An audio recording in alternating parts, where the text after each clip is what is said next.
Hola! Toleleje, toleleje. Kunin at basahin. Kunin at basahin. Ako po si Kuya Sam Pagaduan, ang inyong kasama sa ating lumalim at mamunga daily gospel reflection.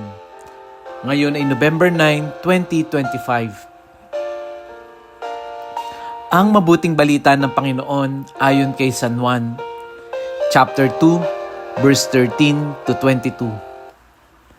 Malapit na ang Pasko ng mga Hudyo, kaya't pumunta si Jesus sa Jerusalem. Nakita niya sa templo ang mga nagbibili ng baka, mga tupa at mga kalapati, at ang mga namamalit ng salapi. Gumawa siya ng isang panghagupit na lubid at ipinagtabuyang palabas ang mga mangangalakal, pati mga baka at tupa. Isinabog niya ang salapi ng mga namimili at pinagtataob ang kanilang mga hapag. Sinabi niya sa mga nagbibili ng kalapati, "Alisin niyo rito yan. Huwag ninyong gawing palengke ang bahay ng aking ama." Naalala ng kanyang mga alagad na sabi sa kasulatan, "Ang aking malasakit sa bahay ay parang apoy na nag-aalab sa puso ko." Dahil dito'y tinanong siya ng mga Hudyo, "Anong tanda ang maibibigay mo upang patunayang may karapatan kang gawing ito?" Tumugon si Jesus, "Gibay ninyo ang templong ito at muli kong itatayo sa loob ng 3 araw." Sinabi ng mga Hudyo, 46 na taon na ginagawa ang templong ito at itatayo mo sa loob lamang ng 3 araw? Ngunit ang templong tinutukoy ni Jesus ay ang kanyang katawan. Kahit nang siya muling mabuhay, naaalala ng kanyang mga alagad na sinabi niya ito at naniwala sila sa kasulatan at sa mga sinabi ni Jesus. Ang mabuting balita ng Panginoon. Pinupuri ka namin, Panginoong Hesukristo. Happy Sunday po sa inyong lahat. Sa gospel natin ngayon, pumunta si Jesus sa templo at nakita niya yung mga talamak na bentahan. Nagbebenta ng mga kalapati, ng mga baka, dahil ito yung mga ginagamit para mag-alay sa templo. Nandun din yung mga nagpapalit ng pera. Kasi pag ikaw ay maghuhulog sa Jerusalem, meron sa mga temple tax, hindi pa pwede yung pera na dala nila. Kailangan yung coin nila ay yung temple coin, no? Kaya pinagpapapalit nila ay parang token na doon ay matatanggap. Kaya anong nangyari ngayon, parang naging palengke ang lugar ng panalangin. At anong ginawa niya? Nilinis niya, tinaboy niya ang mga nagpaparumi sa tahanan ng kanyang ama. Kaya tinanong siya ng mga Hudyo, sabing ganon ay, in what capacity, in what authority? Bakit mo ito ginagawa? Bakit ka nagwawala dito? Bakit nililinis mo yan? Si Jesus, ipinapakita niya dito yung kanyang prophetic authority. Yung kanyang authority. Na siya ang bagong templo. Siya ang tunay na presensya ng Diyos.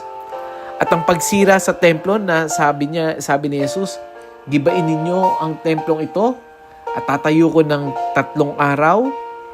Kaya nag-react yung mga nandoon. Sabi, 46 years na ginagawa iyan. Dahil yung templong sinasabi niya, "Gibain ninyo ito'y tumutukoy sa kanyang sariling pagkamatay at muling pagkabuhay." It points out na si Jesus yung templo ng Diyos. Siya yung presensya ng Diyos. Paano natin to maire-relate sa ating pang-araw-araw na buhay? Alam niyo po, yung katawan natin ay templo rin. Ito ay templo ng Espiritu Santo. If I will ask you today, kamusta naman ang templo ni Lord sa buhay natin? Ang puso natin, ang isip natin, yung habit natin. Minsan, parang naging palengke na rin. Ang daming ingay, ang daming transaksyon, ang daming gusto, ang daming comparison, ang daming pride, ang daming laman, pero walang space para kay Lord.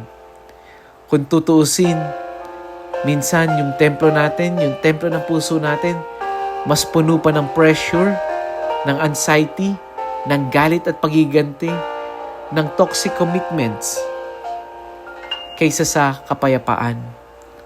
At minsan, kailangan din maranasan yung cleansing ni Lord sa buhay natin. If Jesus will enter in the temple of your life, ano kaya yung una niyang tatanggalin sa iyo? Hindi dahil galit siya, kaya niya tatanggalin. Pero dahil mahal niya tayo. Kasi kapag mahal mo, nililinis mo. Kapag mahal mo, ayaw mong nananatili na magulo ang lahat. Baka kaya siguro parang magulo ang loob mo lately. Baka may overdue na dapat sana Jesus must do the cleansing. At honestly, minsan, tayo na rin yung naglalagay ng mga quote and unquote tindahan sa puso natin. Mga secret sins, fear, pag-iwas kay Lord, o yung, Lord, I'm busy, pwede ba next time na lang? Pero ramdam mo naman hindi ka masaya kapag magulo sa loob. Kaya ngayong araw na ito, payagan mo si Jesus na linisin ang templo ng buhay mo dahil mahal ka niya. Kaya mamaya, sa pagdalo mo ng misa, sa pagdalo mo ng inyong Sunday school, sa pagdalo ninyo ng inyong Sunday gathering, let this be our prayer. Lord, come, linisin mo yung templo ng buhay ko. Let us pray. Panginoon Jesus, salamat dahil hindi mo kami tinalikuran kahit magulo ang puso namin. Salamat dahil mahal mo kami. Kaya nililinis mo ang templo na pag-aari mo. Lord, linisin mo yung isip ko, yung damdamin ko, yung pagdidesisyon ko. Alisin mo ang lahat ng hindi galing sa iyo. Bigyan mo kami ng lakas para mag-let go sa mga sagabal sa aming pananampalataya.